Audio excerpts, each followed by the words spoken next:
Hi అండి. Welcome to Ramya kitchen. మనమైతే ఇవాళ ఎగ్ గ్రేవీ కర్రీ అయితే తయారు చేసుకుందామండి. ఇది అన్నంలోకైనా, చపాతీలోకైనా చాలా బావుంటుందండి. ఫస్ట్ అయితే ఒక బౌల్ తీసేసుకొని దాంట్లో వాటర్ పోసుకున్న తర్వాత ఒక 6 ఎగ్స్ తీసుకుంటున్నానండి నేను. తీసేసుకొని దాంట్లోనే సాల్ట్ వేసేసుకొని ఒక హాఫ్ అన్ అవర్ వరకు బాయిల్ చేసేసుకోండి. అప్పుడే బాగా పొట్టు అనేది బాగా ఊడొస్తుంది. ఇప్పుడు గ్యాస్ ఆన్ చేసుకొని కడాయి పెట్టుకొని దాంట్లో 2 టేబుల్ స్పూన్ల ఆయిల్ వేసేసుకొని చిటికెడంత పసుపు అలాగే సాల్ట్ కూడా వేసేసి ఎగ్స్‌కు కాట్లు పెట్టి దీంట్లో వేసేయండి. ఎగ్స్‌కు కాట్లు పెట్టకపోతే పైకి చిల్లుతుందండి. ఒక 2 నిమిషాల పాటు ఫ్రై చేసుకోండి. అప్పుడు ఉప్పు అనేది బాగా పడుతుంది ఎగ్స్‌కి. ఇప్పుడు ఒక బౌల్‌లోకి తీసేసుకున్న తర్వాత దాంట్లోనే అదే కడాయిలో మళ్ళీ ఆనియన్స్ వేసేసుకోండి. ఆనియన్స్ నేను 3 తీసుకున్నానండి. చిన్నగా కట్ చేసుకొని వేసుకోవాలి. అప్పుడే గ్రేవీ లాగా ఉంటుంది ఆనియన్స్ ఫ్రై అనేది. కొద్దిగా ఫ్రై అయిన తర్వాత మనం పచ్చిమిర్చి ఒక 4 తీసుకుంటున్నానండి. అలా కట్ చేసుకొని కొద్దిగా ఫ్రై చేసేసుకోండి. 1 టేబుల్ స్పూన్ అల్లం వెల్లుల్లి పేస్ట్ వేసుకోండి.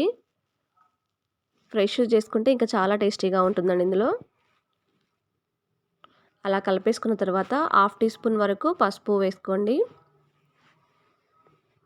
కొద్దిగా కలిపేసుకున్న తర్వాత నేను ఒక 3 టమాటాలు తీసుకున్నానండి. వాటిని కట్ చేసుకొని మిక్సీకి వేసుకున్నాను. ఇప్పుడు ఒక కప్పు వరకు అవుతుంది అది. దాన్ని ఇందులో వేసేసుకుంటున్నాను. వేసుకున్న తర్వాత ఒక 2 నిమిషాలు ఫ్రై చేసుకోండి.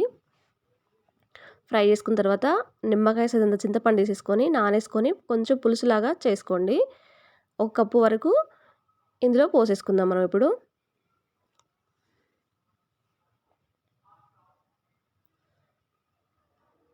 ఇందులో పోసేసుకున్న తర్వాత మొత్తం కలబెట్టేసుకోండి. కొద్దిగా ఫ్రై అయిన తర్వాత దీంట్లో కారం అనేది నేను 2 టేబుల్ స్పూన్లు వేసుకుంటున్నానండి. మనం చింతపండు పులుసు టమాటా తీసుకున్నాం కదండీ! కారం కొంచెం ఎక్కువగానే ఉంటేనే బావుంటుంది దీంట్లోకి. మీరు స్పైసీ తగ్గట్టు తీసుకోండి. అలాగే ఒక టీ స్పూన్ వరకు జీరా మెంతి పౌడర్ తీసుకున్నానండి. అలాగే ఒక టీ స్పూన్ వరకు మనం ధనియా పౌడర్ కూడా వేసేసుకోవాలి. ఇవన్నీ వేసుకున్న తర్వాత ఒక టీ స్పూన్ వరకు నేను సాల్ట్ కూడా వేసుకుంటున్నానండి. సాల్ట్ కొంచెం పులుపుకి ఎక్కువగానే పడుతుంది. మీరు తినే తగ్గట్టుగా వేసుకోండి. ఇప్పుడు ఒక 10 నిమిషాల పాటు మూత పెట్టండి. ఆయిల్ అనేది పైకొచ్చేంత వరకు చూసుకోండి.